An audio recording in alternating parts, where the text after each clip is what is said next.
Muito bem, mais um vídeo para o nosso canal. Espero que vocês estejam bem, que esteja tudo certo aí com a vida de vocês. Vão fazendo aqueles pedidos ou aquelas respostas ou aqueles favores que eu sempre peço.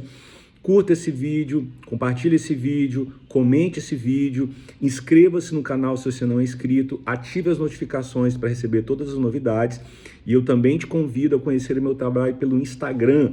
Lá no Instagram eu tenho a página Memearquia, que é uma página de memes. Você pode conhecer o meu trabalho por lá também. Também no TikTok tem um perfil meu que também tem o mesmo nome daqui, que é o Rodrigo Historiador, onde eu coloco curtas reflexões. Você pode me seguir por lá também.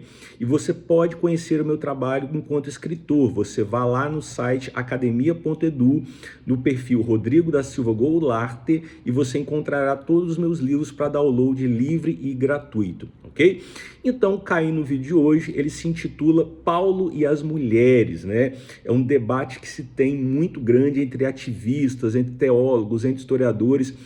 Qual seria a visão de Paulo em relação às mulheres? Então, muitos colocam que Paulo era um misógino, Paulo era um repetidor do patriarcalismo da sua época, e outros colocam que Paulo ele teria revolucionado as relações entre homens e mulheres aí no tempo que ele vivia, que ele teria sido um homem à frente do tempo dele em relação a essas relações entre homens e mulheres. Então a primeira coisa que precisamos considerar é que quando falamos Paulo, não é uma coisa só. Paulo escreve várias cartas ali no Novo Testamento, para o Novo Testamento, que nem não havia ideia de que seria o Novo Testamento. Ele escreve cartas para as igrejas e há diferenças literárias muito grandes entre essas cartas.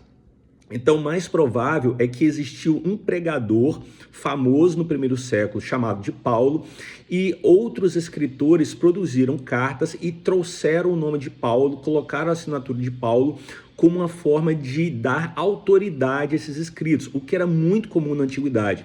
Pensamos, por exemplo, o livro de Enoque, que é considerado apócrifo, mas é citado pelo apóstolo Pedro em sua carta. Enoque, obviamente, não foi escrito por aquele ancestral de Noé chamado Enoque. Ele foi escrito posteriormente e colocaram o nome de Enoque uma forma de respaldar para dar autoridade àquele escrito. Então, nós falamos, na verdade, de Paulos no plural, né? Houve mais de um perfil aí que se recebe o nome de Paulo, mas são escritos diferentes. E então, quando falamos Paulo no singular, na verdade nós estamos aí considerando uma criatura do Dr. Victor Frankenstein, que tem pedaços que são costurados aí pela teologia, pedaços de corpos diferentes que são costurados pela teologia. Mas pensando aí ficcionalmente, esse Paulo como sendo uma coisa só, esse Paulo como sendo uma fruto de uma única mente, se nós imaginarmos de maneira fictícia.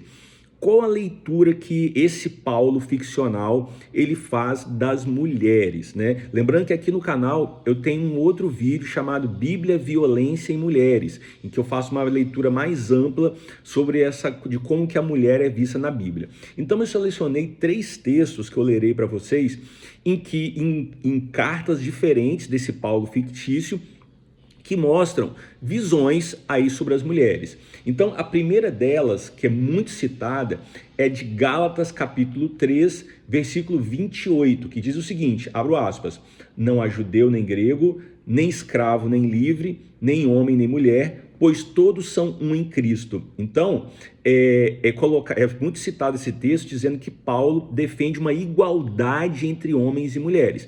E pelo texto, realmente, ele coloca que não tem, diante de Deus, em Cristo, não há diferença desses papéis entre homem e mulher. Então, aparentemente, é uma questão de igualdade. Então, Paulo defendia a igualdade entre homens e mulheres. Então, esse é o primeiro texto.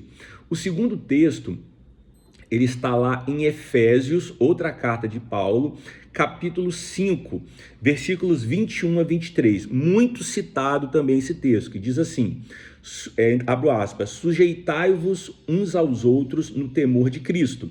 As mulheres sejam submissas a seus maridos como ao Senhor, pois o marido é chefe da mulher, como Cristo é o chefe da igreja, seu corpo, da qual ele é o Salvador.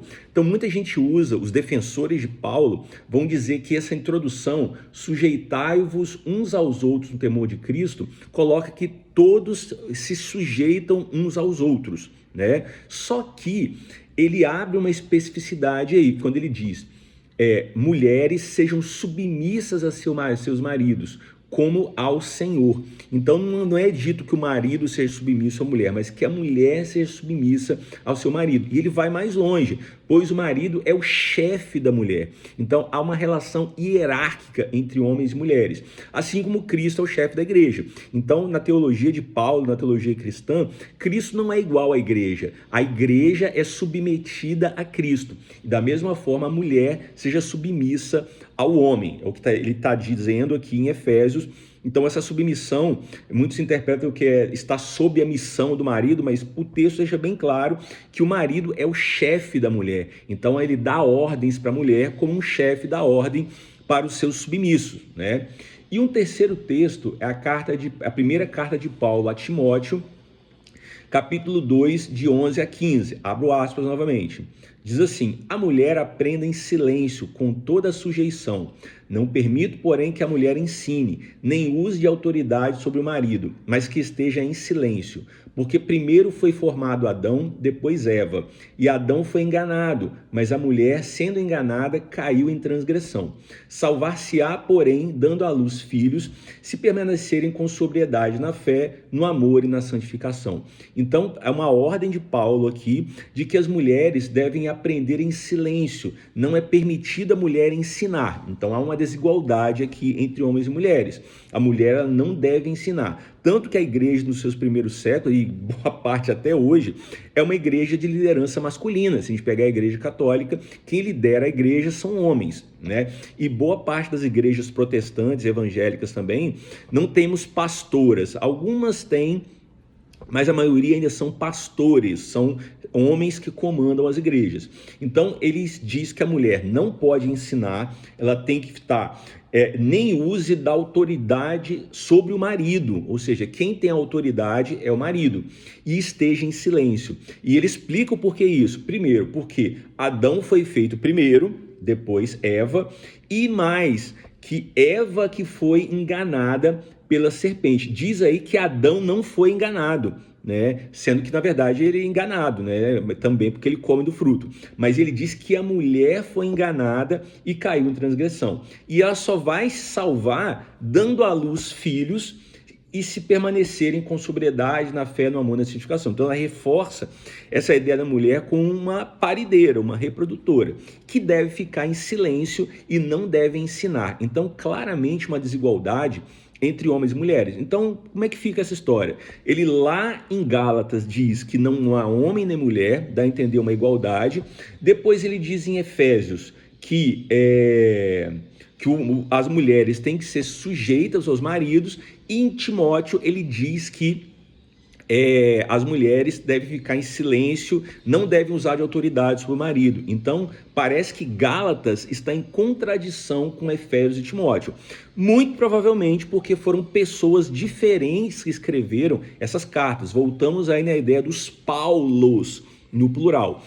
Mas, pensando aí nesse Paulo fictício, que tendo sido uma única mente, de onde saíram todas essas cartas, Coríntios, Romanos e tal...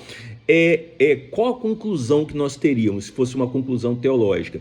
É que Paulo, ele lá em Gálatas, ele fala dessa igualdade entre homens e mulheres no mundo espiritual, né? Se há uma coisa em comum entre esses Paulos, é de que eles são platônicos, eles têm essa ideia do mundo das ideias, que seria a realidade, e esse mundo que transitório, que é o que temos aqui. Então a verdade para Paulo, esse Paulo simbólico aí, está no mundo das ideias ou no mundo espiritual. Lá é a verdade. Então naquele mundo espiritual, homens e mulheres são iguais.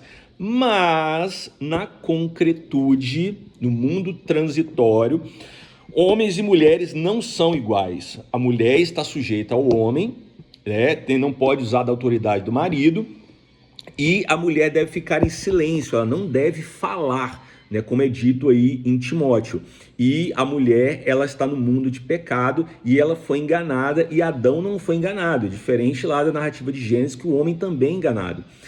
Então, é essa a diferença. A igualdade para Paulo está no mundo espiritual, que para ele é o mundo verdadeiro, enquanto no mundo físico a mulher está sujeita ao homem. Então, é aquela visão de que no mundo espiritual, no mundo vindouro, aí sim haverá uma igualdade entre todos, não vai ter homem nem mulher e tal. Mas enquanto esse mundo está aqui, a mulher é sujeita ao marido. Então Paulo, na verdade, ele mantém essa estrutura de submissão da mulher ao homem, porque o mundo que nós conhecemos é esse mundo transitório, que está passando mesmo. E neste mundo, as mulheres são sujeitas ao homem. Então, repito, a ideia de Paulo, que essa igualdade entre homens e mulheres, ela é espiritual, mas ela não é material. No mundo da matéria, mulheres estão sujeitas aos homens. Então, Paulo, ele reforça essa estrutura patriarcalista do mundo mediterrâneo no primeiro século da era cristã.